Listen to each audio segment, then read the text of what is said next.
today I want to talk about life as a journey. Life is really a journey, and each life has different stages to it. And the way you spend each stage determines how the next stage of your life would be. What do I mean by this? If you go through your current stage anyhow, that means it's going to be affecting your next stage.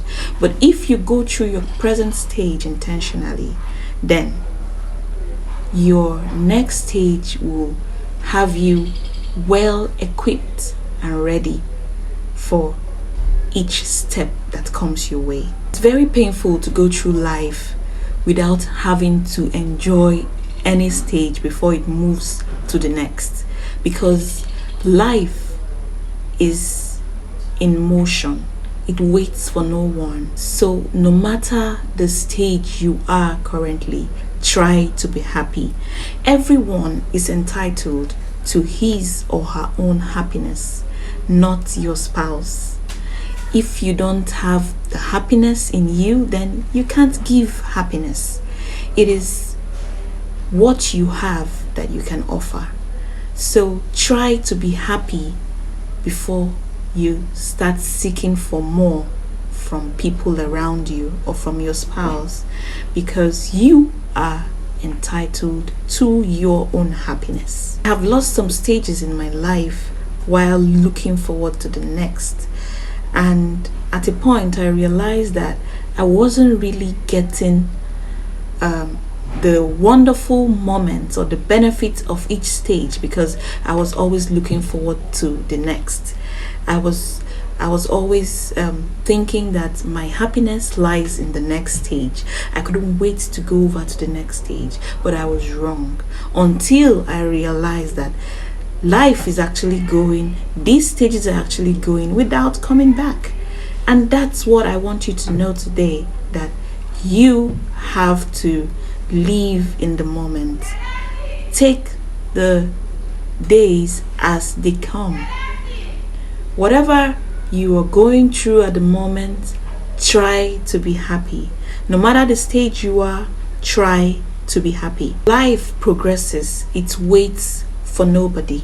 And before you know it, you've gone past a certain stage and it looks as if you're not really getting the juicy and wonderful moments.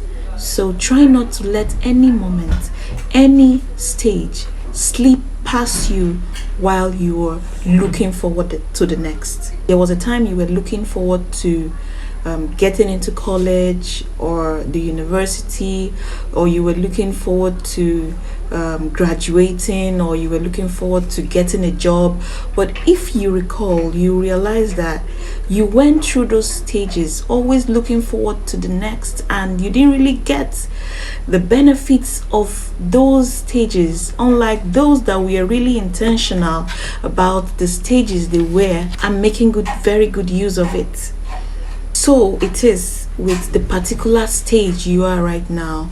It could be the single and searching stage, it could be the dating and discerning stage, or it could also be the married and seeking to strengthen your bond stage. Whichever stage you are, try to make it happen. Try to live in the moment and ensure that you enjoy every part of it. Life is a process, so it comes with ups and downs.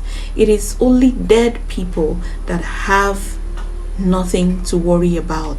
Those worries, those excitements are what makes life interesting, and you should not feel like you have come to the end of the road when something comes up at any stage of your life. A lot of people have gone through it and they came out strong, if not stronger.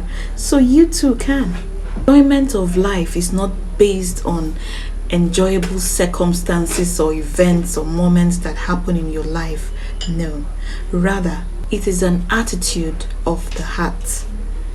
It is a decision taken to enjoy each stage, no matter how ugly or beautiful it turns out to be, no matter how small or insignificant it is, because it is those moments that make up the big, beautiful pictures we look out for in life.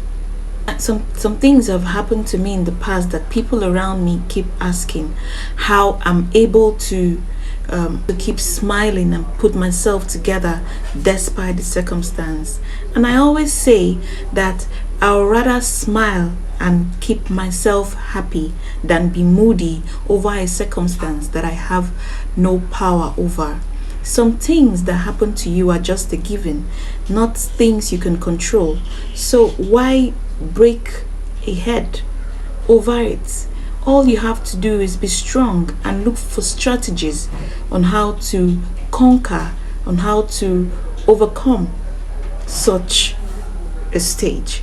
And that's what I do. When I'm happy, when I make myself happy, keep myself smiling, I begin to think clearly on how to overcome such stages.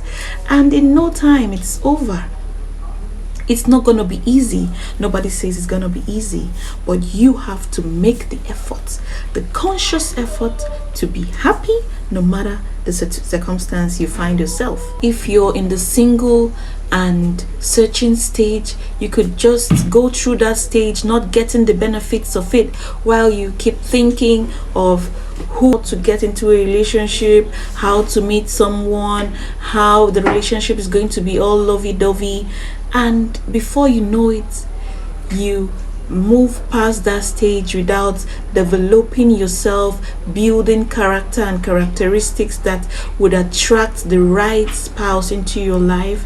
And in no time, you get to meet someone who you really admire, someone you are so happy to be with.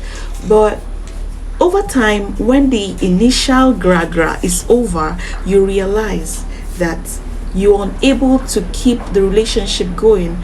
You're unable to keep the relationship, move the relationship to the next stage. And that's because you are empty. All you were looking forward to was how to get a spouse, how to move on from being single. Being single is not a crime, you know. There are a lot of benefits attached to it, which I'll not be mentioning in this video, but in my subsequent videos I should be mentioning the advantages of singlehood, because some people think it's a crime to be single. Some people are not comfortable with going into a relationship with someone that is not yet matured. They don't want to start from the scratch and building someone. They want someone that is already matured and knows what he or she wants. And getting into a relationship with such a person being empty, with you being empty, is something that can lead to the relationship not moving to the next level. And before you know it, there are a lot of breakfast on your table. And no one would want such a thing, because sometimes you begin to think that you're not good enough for someone, no one really likes you, no one loves you, and that's because you're empty. At the end of the day, when the whole lovey-dovey stage is over and you really get to start knowing each other, you realize that, or the spouse you have met or fallen in love with begins to realize that you have really nothing to offer. You are empty, you're not bringing anything to the table, and breakfast begins to come up. And then you begin to feel battered in the relationship emotionally, and sometimes after the breakfast you're unable to move on, because it gets to a point where you're now scared of going into another relationship.